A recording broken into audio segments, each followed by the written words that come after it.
Greetings and salutations. Welcome to Halifax Oasis. I'm very proud to present to you an interview I conducted with Mr. Ron Brade, the new county administrator of Halifax County, Virginia. Now, first of all, I had such a great new idea because I'm working on my camera skills, which aren't very good. I have two cameras, and I was going to film he and I, and then cut away and do just him and back and forth like that. Well, it's apparently when we sat down, Mr. Brade backed up in his seat, so he wasn't actually fully in the one camera view. So what I did was I superimposed one on top of the other, but then you have to perfectly match it, and if you have to stop at any point, one's running, the other isn't. So editing that is very difficult. So you're going to see at the very end there, I just wound up cutting out the top part, and it doesn't fully match. But please ignore that and just listen to him, because this was such a good interview, and I'm feeling very optimistic and happy and hopeful for Halifax County that as far as the county administrator, the captain of that particular ship is going to move forward with smooth sailing. He talked about the challenges of the county, which we've all talked about, which is housing, childcare, recreation. But he also talked about some internal challenges. We talked about hiring practices. We talked about policy. We talked about transparency. And we hear that word all the time, but what does it mean? And a couple of things he identified. One was, did you know this? Halifax County doesn't have an HR department, nor do they have a dedicated HR person. That I was shocked. I did not know that. I would think that an organization of this size and this much responsibility and this big of a budget would have an HR person, wouldn't you? The other thing he brought up, I talked about the communication with the constituents, with the citizens of this county, and how my observations, and I've heard a lot of feedback from you out there, that we have a segment at the board meetings, which is the only opportunity a citizen has to come and address the board. They get 3 minutes, and they can ask questions, they can make complaints, or they can rave on like some people. But when I watch it, none of the questions get answered. In fact, it's not even acknowledged. You know, it's just like, move on, next. So what kind of forum is that, you know? And I've often said that I like to be the voice of the voiceless because people feel so unheard. And he really absorbed and appreciated that. And I think that maybe, and then he brought up that, you know, in his experience in the past and with large organizations like this, they have a community engagement person. And that's what Mr. Clark did for Hitachi. That's why you all know everything Hitachi does, because he was an excellent community engagement coordinator. So maybe the county will get it in their budget to do something like that, so that phones.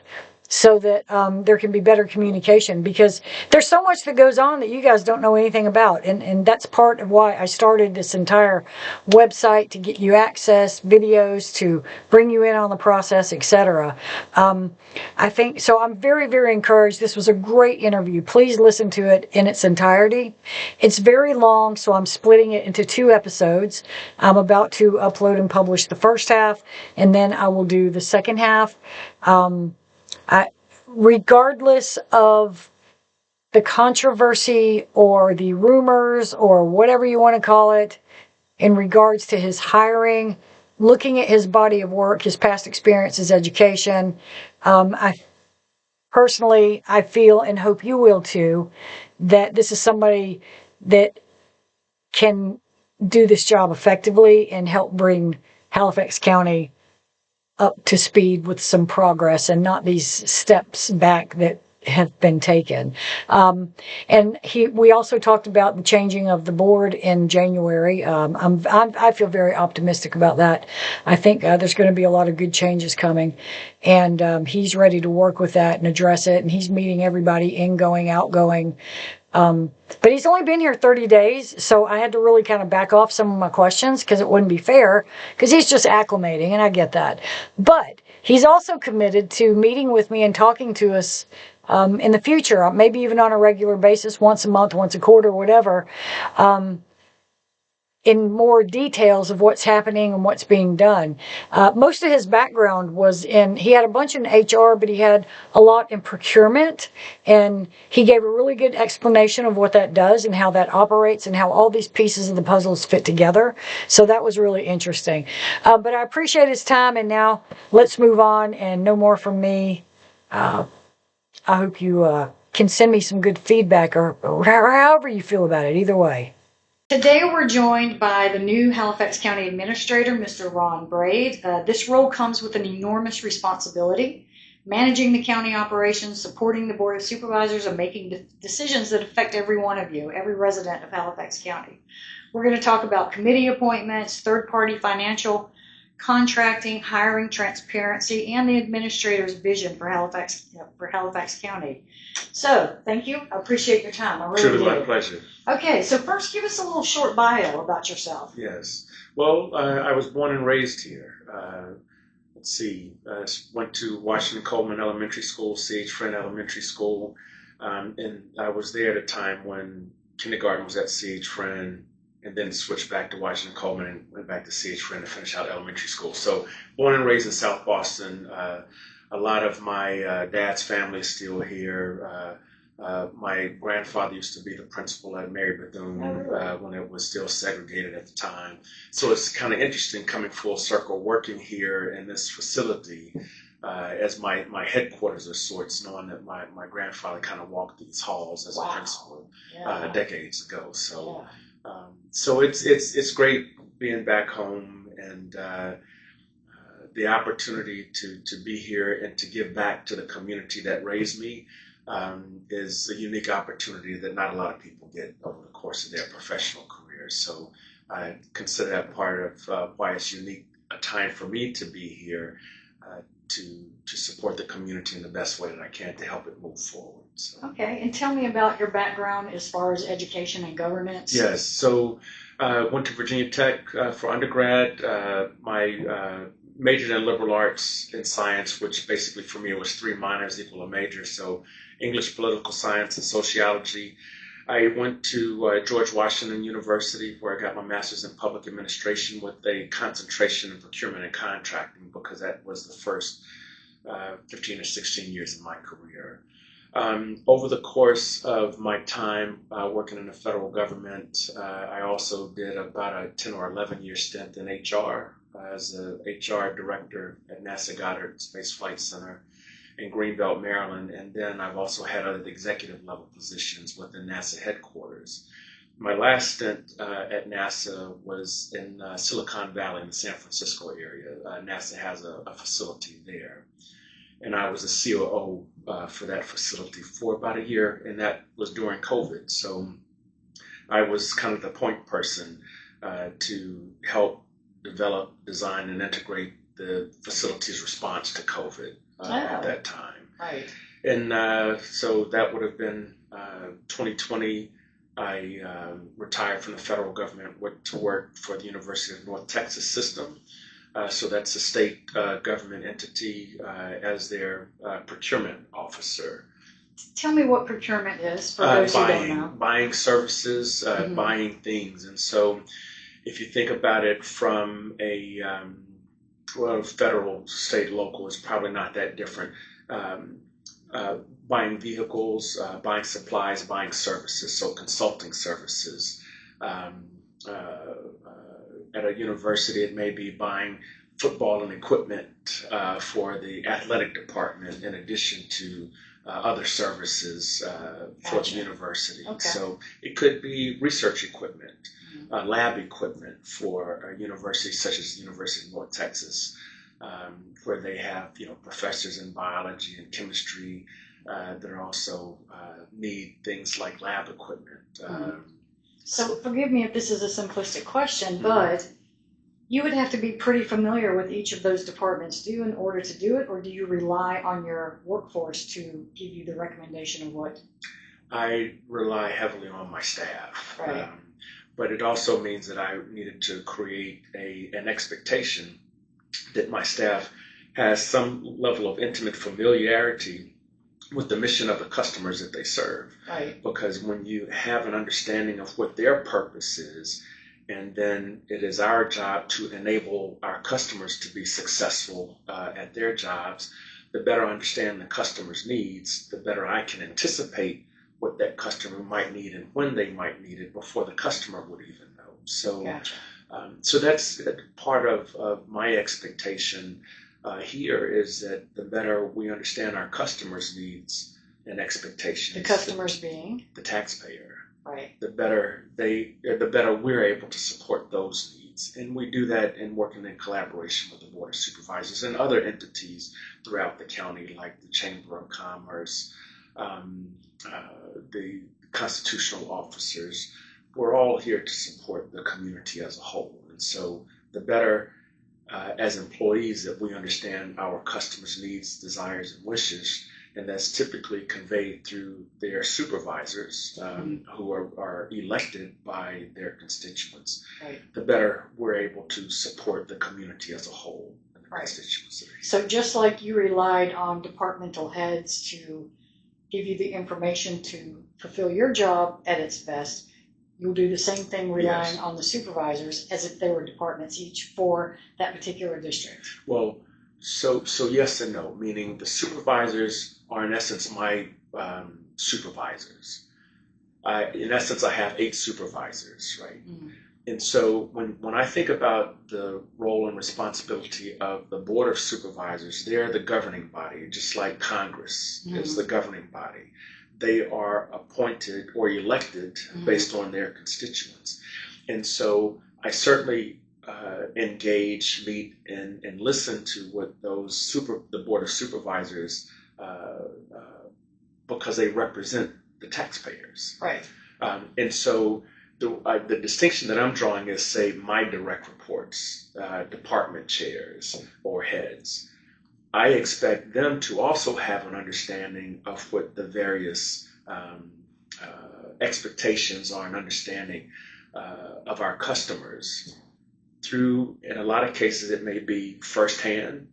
So customers, taxpayers come to Board of Supervisor meetings, or they come to other public fora that we have to convey their support or opposition to some topics that are being discussed. So we can hear directly from the customers, but we also hear through the Board of Supervisors, who represent the customers as well, because it's those customers or stakeholders or taxpayers that elected each of the Board of Supervisors. Right. So it's both and, for me.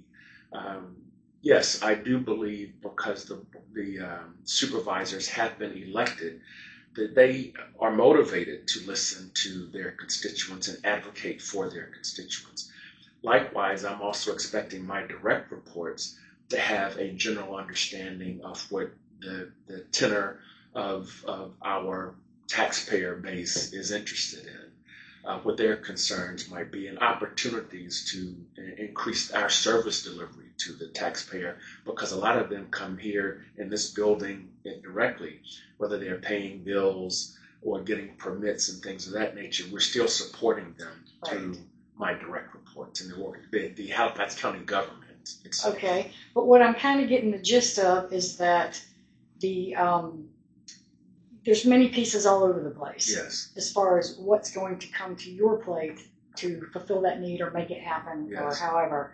But ultimately, the decisions of the Board of Supervisors, hopefully what they've gotten from constituents and working together to figure out what's best for the progress of Halifax County, that's probably your number one thing that you're going to need to serve.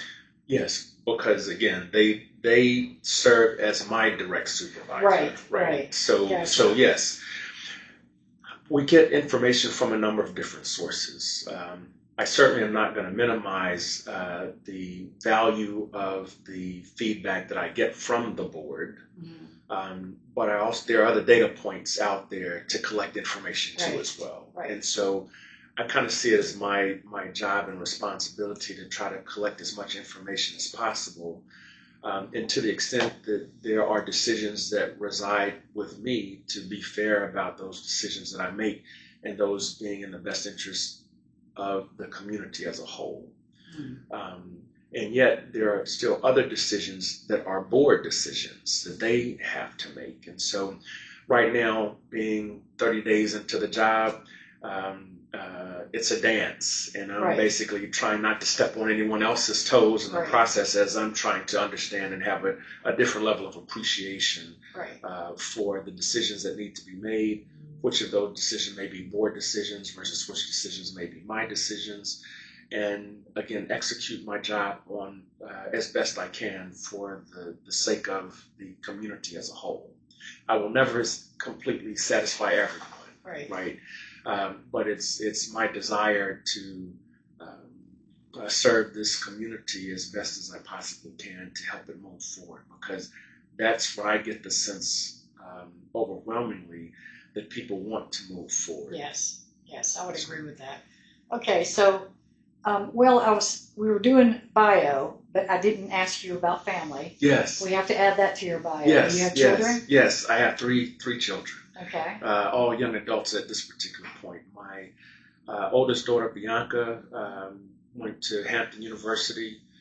She worked for a consulting firm for about 3 years, Accenture, before now she's in her second year of an MBA program at Columbia University in New York. Mm-hmm. My son went to the University of Maryland, graduated with a degree in business administration. My oldest daughter graduated, I think, in business management. They were both business oriented. Right.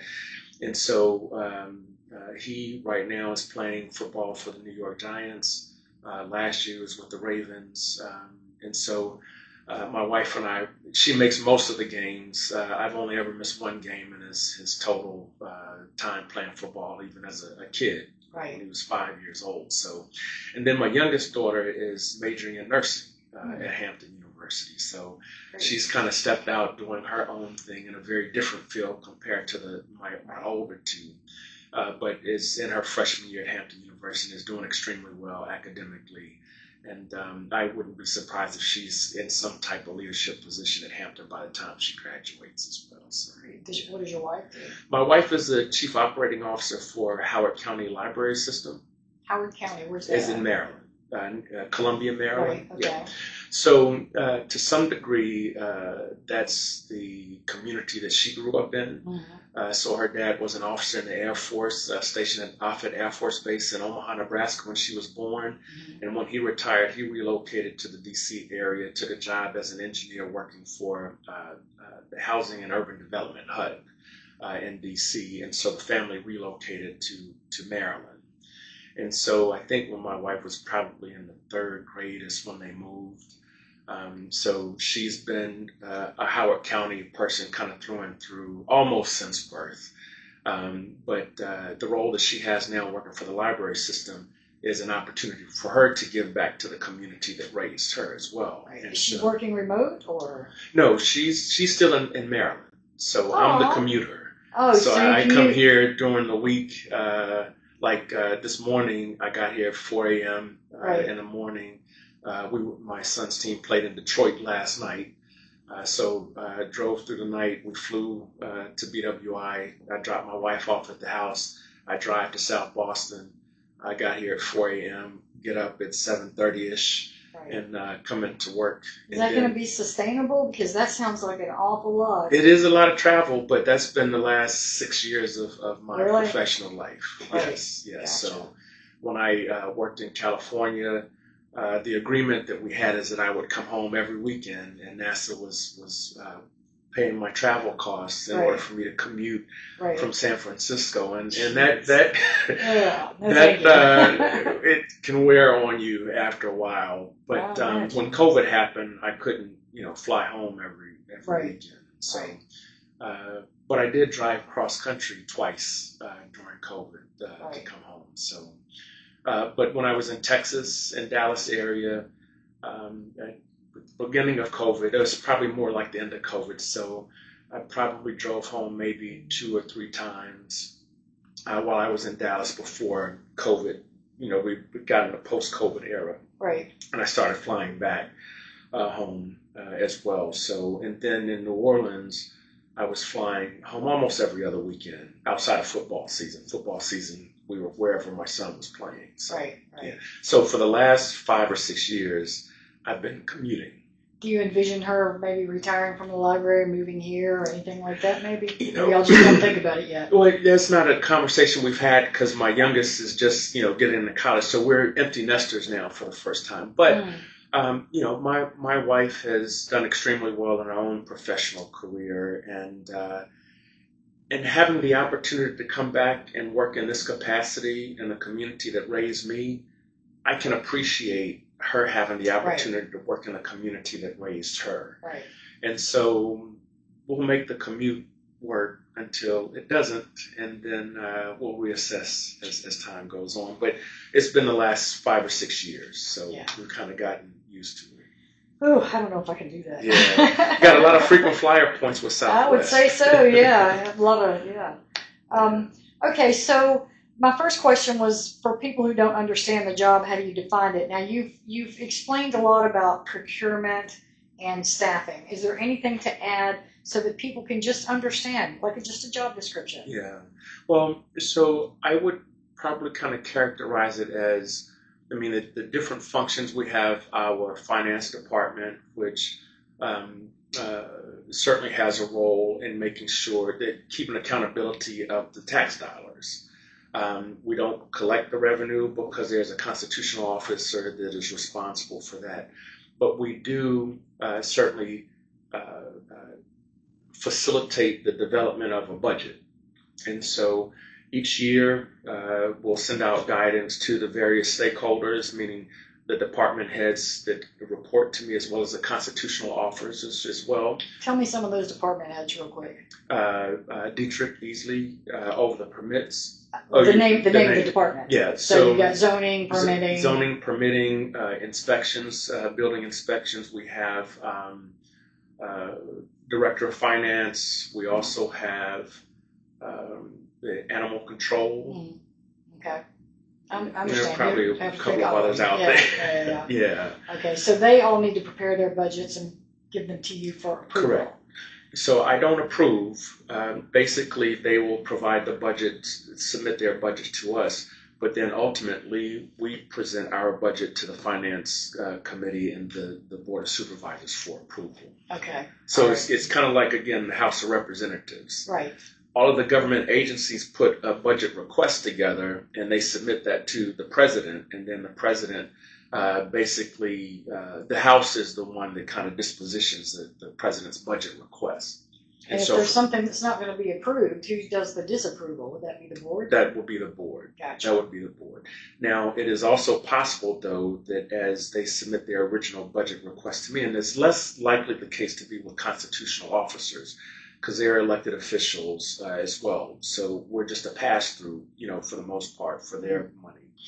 But for those direct reports of mine, it is possible that I may say, hey, under the circumstances, the priorities that the county has, I'm going to put this on a wish list and only, send things forward that I believe the board is likely to approve. Right. So to some degree, I may have the opportunity to kind of say what's in and what's on the nice to have list. So there's a prioritization that I can put forward, but the board can even, make a different decision from what I recommend. Gotcha. Okay. So they ultimately have the final approval. So what are your top 3 priorities for your first year in office, and how will citizens be able to measure progress? Yeah.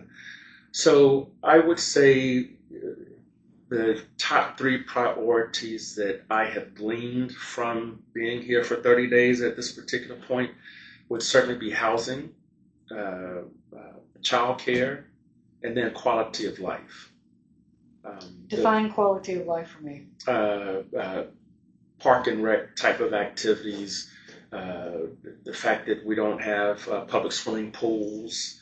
So recreation? Recreational, yeah. Would medical fit in there? Healthcare, things like, because, there's, Centera's dropped the OBGYN. Yeah, so I would say that's a factor, but understand for the employees within the county, their employers certainly have to talk through their own benefits and things of that nature. So, but, the board and I would certainly are interested in services that Centera says they will provide or that they aren't providing, and try to influence that to the extent that we can. There's been some talk of maybe starting a birthing center Mm-hmm. using midwives and doulas. I don't know if that's even something the county would touch on or facilitate, like for childcare or housing. Right. Is that a possibility, or is that not in your lane? I wouldn't necessarily say it's in my lane as far as making a decision. Trying to influence, yes, because it's what the community's needs are.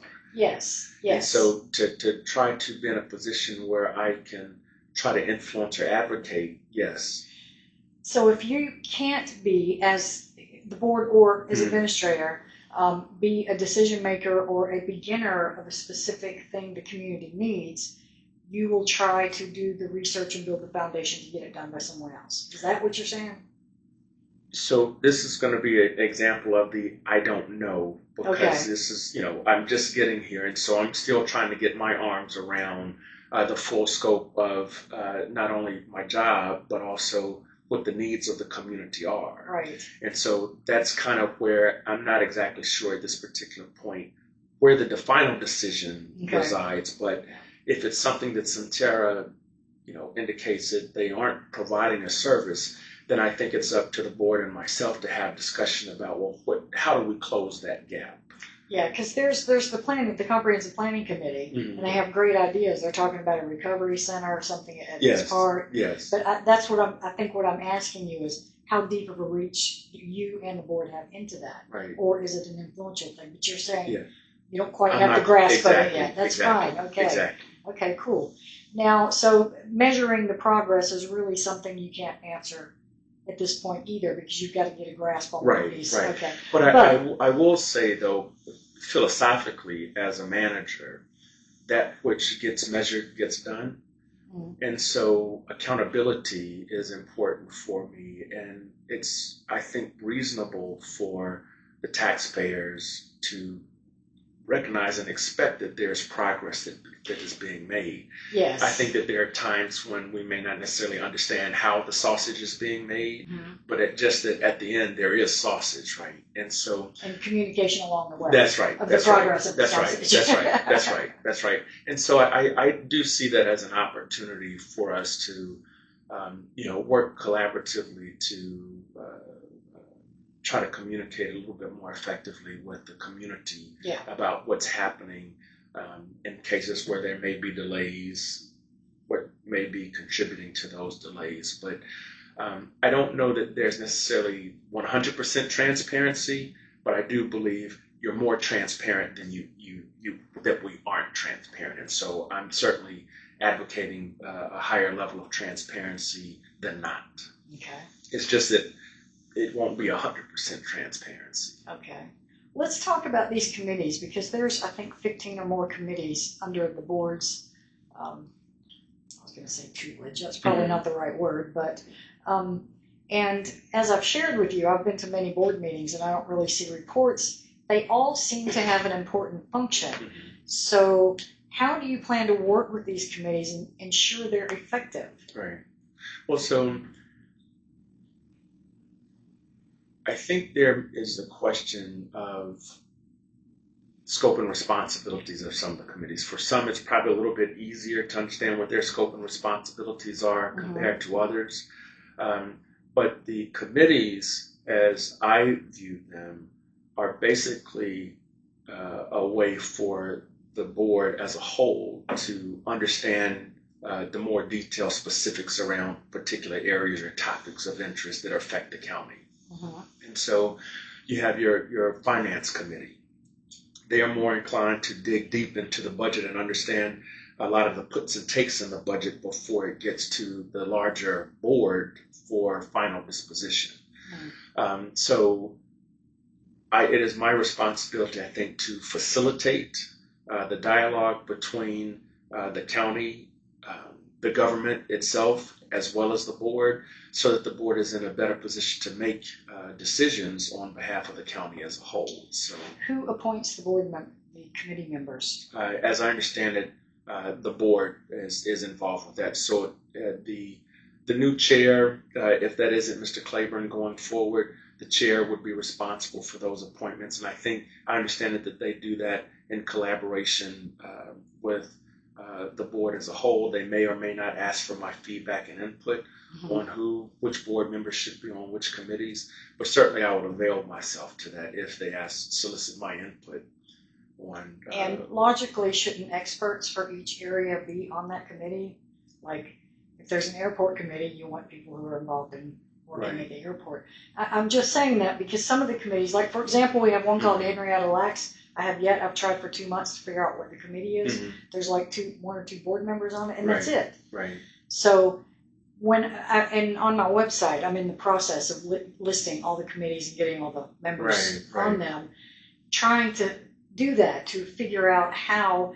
Okay, a good example would be the planning committee. There's somebody from Hitachi on it. There's somebody from the Chamber of Commerce on it. It's a really nice selection of people because that's right, you were at that meeting that we had, and then it got put off till January, where they presented the Edmonds Park stuff. Oh yes. That was a really nice mix. I knew most of the people that are on that committee, and it was a great mix. But I'm not seeing that for the other committees. Right. So even though they appoint them, the board members, so you're telling me the chair appoints committee members. So you don't have much influence in that. Well, you just work with them. I don't know what that influence is just yet. Okay, so that's still a learning.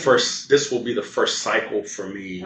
Observing and potentially participating in that. I just don't know what that influence might look like. Gotcha. Okay, but the committees report to the board, which is in turn like reporting to you, because that's how you're gathering, or getting your assignments or projects. And that's how, that's also how I get, my guidance and direction. Because again, the board of supervisors, as my supervisor, they provide me guidance, strategic guidance and direction, and then I leverage the resources available to me to execute in alignment with that guidance and direction from the board. So the board is kind of like your strategic group, strategic governing body that would provide, hey, this is where we want to go, and then it is my responsibility to take those strategic guidance and try to execute as best as we can with the resources that we have. And ideally, what they're using is what they're getting from their constituents. Ideally. Because a perfect example is our solar issues here. If we had an energy committee, you would want engineers on that. And then they would do the research for whatever project it is or whatever someone came up with, present it to the board, who would then say, okay, we've all agreed, this is what the county wants, this is what our constituents want. You're going to make it happen. And is that kind of correct process? So that's what I would typically expect. Working with that committee. Right. Yeah. But understand, each committee, there may not be a solar expert on the committee. And so in that case, the committee may say, hey, can we bring a consultant in to help advise and counsel and guide us into helping us understand what the nuances are, what the implications are for the community as a whole, so that they're doing what's in the best interest of the community also. Just like those Edmonds Park people. They were doing the presentations and showing what they could do, which was amazing, by the way. And so in a case like that, where they're looking for subject matter experts, my role, we would be responsible for putting those contracts in place for the experts to come in. Gotcha. But the experts would be presenting to members of the governing body or committee, so that committee is basically trying to advise the board as a whole on the best decision for the community. That's also attempting to be as responsive to the community as well. Gotcha. Okay. Now, how can you keep the public informed about all these steps and processes? It's a lot. It is. I know you got a website. Yeah. So that's one of the areas that I think we may have a skill gap within my realm of responsibility. Typically, in a number of other organizations I've worked in before, you got a comms person or community relations team that's responsible for ensuring decisions that are made or being considered, that communication is happening. We don't have that kind of talent or resource that I'm aware of, at least at this particular point within my current team. And so I recognize that as a gap. Right. Along with a couple of other gaps that as I continue to gather more information within this first 60 to 90 days on the job, I'll be making a recommendation. And so one of those recommendations could be to hire that talent, right? And so that would be in my budget submission that I'm putting forward to the board. Right. That could or may not be supported. And so we know we don't have an unlimited amount of resources, and there have to be trades. But I look to working collaboratively with the board to try to get the best bang for the buck of the taxpayer dollars to advance, the community as a whole. Well, Halifax forward. The first thing most people think of when we talk about limitations on funding is getting more revenue. Yes. So, but it all ties together. We can't get more revenue or more business if we don't have the housing or the child care or the quality of life. Right. So it's just a huge puzzle piece. Does it feel overwhelming sometimes? Well, I am drinking from a fire hose, so there's no doubt about that. But to a degree, in a senior level position, I expect that. That's been the case in my previous stops as well. So I do anticipate that. But what I would also say is, as I'm gathering information, I'm not just looking within the county itself. I'm looking to some of the neighboring counties. That was going to be one of my questions. Right. Yeah, what other resources can you utilize to help you in these decisions and information gathering and all that? Building a network of understanding who the other my peers are through other jurisdictions, and so I've met the town manager for both Halifax and South Boston. And so there's likelihood at some point that the three of us will get together on a recurring basis. I see opportunities for, say, the chair of the board to also meet with the mayor of both towns, so that these three jurisdictions are kind of getting together and looking for opportunities to collaborate as well, because I suspect there are probably some shared challenges. And with shared challenges, there may be opportunities to find shared solutions that we all can agree on that are in the best interest of the community as a whole. So I look for that, but I'm also looking at developing networks with people in Pittsylvania County and the other neighboring counties as well, my counterparts there, because I do believe some of the challenges that we face here, they probably also face them. And so how can we benchmark other entities to find out, how have they dealt with these unique challenges? And maybe they aren't as unique if we're having similar challenges to things that they have faced. Right. But it's really, developing a network. Do you think in the past there's been those type of regional relationships with Halifax County? I believe so, just to the degree I'm not sure. Okay, all right. Because what I'm hearing is you identify, first of all, challenges for the county, housing, child care, quality of life, but also challenges within, which would be developing community relations and relationships outside of the county. Are there any other challenges you've seen internally like those two?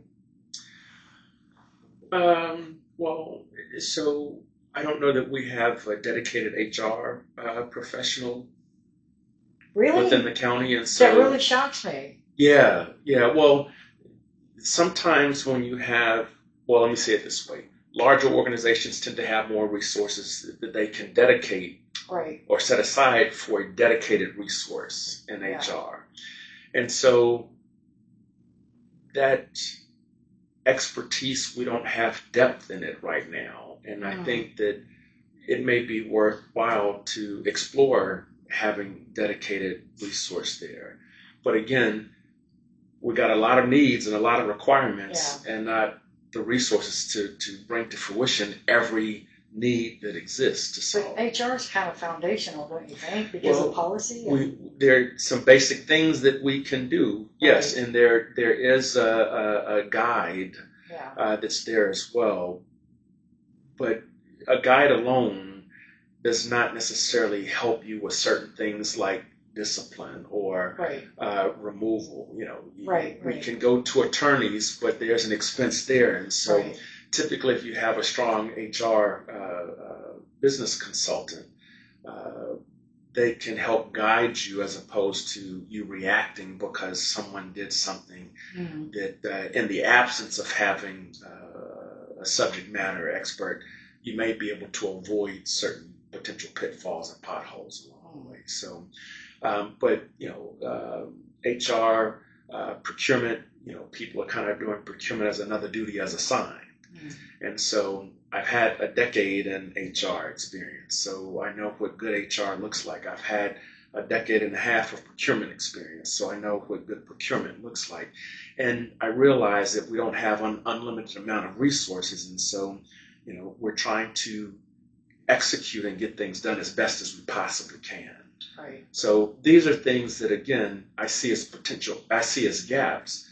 The question is, how do we close that gap within the limited resources that we have? And so that's part of the challenge that I have. And that's square on your shoulders. Absolutely it is. Absolutely it is. Now, you mentioned powwowing with Halifax and South Boston, but do you know like Scottsburg has their little town council? And what about outreaching to some more outlier communities?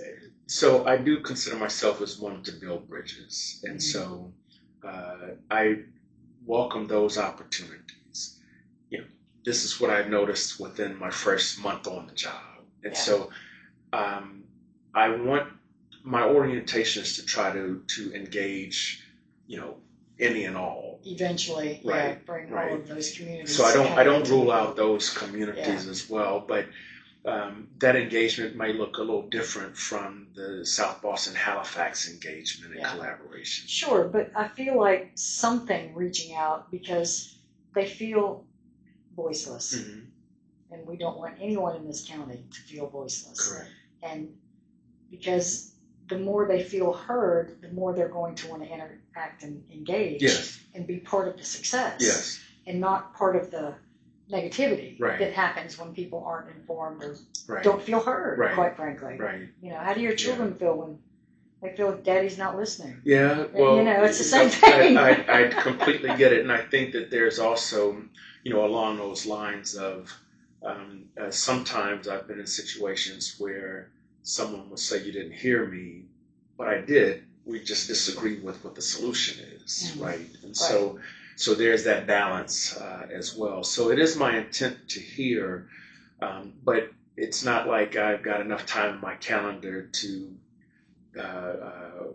host 33,000 citizens within the community. And so you try to find different ways of providing venues for individuals to give their thoughts, comments, and feedback. And certainly the Board of Supervisors meeting is an opportunity, but there is no silver bullet here. When you're talking about communication, you have to have multiple paths. And so the elected official, the supervisors is one path. The supervisors meeting is another path. Committee meetings are an opportunity for citizens to listen, sit in, and potentially provide input and feedback. And town councils. Yeah, absolutely. So I intend to sit in on the town councils of South Boston and Halifax as well. I intend to sit on Board of Education meetings. To me, all of these different venues provide the opportunity for me to gather information that help me to hopefully execute based on what's in the best interest of the community as a whole. And network. Absolutely. And understand the site. Yes. The various parts of the county. Yes. Yeah, and the people that live here. Yes. Okay, but there's an aspect of managing expectations. And so I don't think anyone expects 100% of the people to be ecstatic about the work that we do. But, I still have a responsibility. To your point, everybody has a voice that needs to be heard. That things may not necessarily turn out the same way that everyone would like because we don't all agree. My sister and I grew up in the same house, with the same rules, and yet we have differences of opinion from time to time. Our basic value system is similar, but how one goes about kind of executing it may differ from person to person. So, but being heard is a big fundamental aspect of that. Yeah, we'll talk a little bit more about that toward the end.